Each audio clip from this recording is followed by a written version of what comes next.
Hello বন্ধুরা, আমরা গত ভিডিওতে দেখেছি ওয়েব ডিজাইন ওভারভিউ সম্পর্কে। তো আজকে আমরা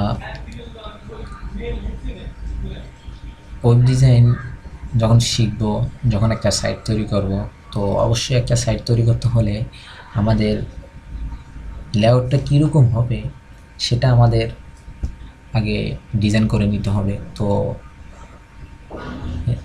লেআউট ডিজাইন করার পরে আমরা পূর্ণাঙ্গ একটা সাইট তৈরি করতে পারবো। তো ধরুন, এই যে আমাদের যখন একটা সাইট তৈরি করব, তো আমাদের চিন্তা করতে হবে আমাদের উপরে হেডার মেনুতে কি কি থাকবে, উপরে একটা লোগো থাকবে কিনা, অথবা একটা স্লাইড শো থাকবে কিনা, অথবা সাইড বার থাকবে কিনা,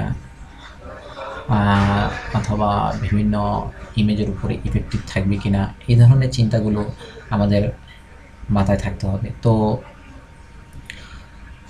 এই যে একটা সাইটের লেখার কালার, আবার এই লেখার উপরে নিলে একটা লিস্ট চলে আসে, এই ধরনের কাজগুলো করার জন্য সিএসএস 3 আছে, এটার মাধ্যমে করা যায়।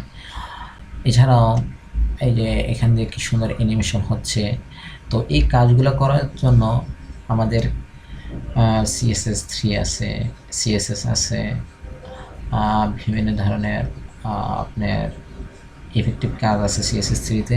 সেই সম্পর্কে আমরা জানবো স্টেপ টু স্টেপ। তো আজ এই পর্যন্ত বন্ধুরা, ভালো থাকবেন। আল্লাহ হাফেজ।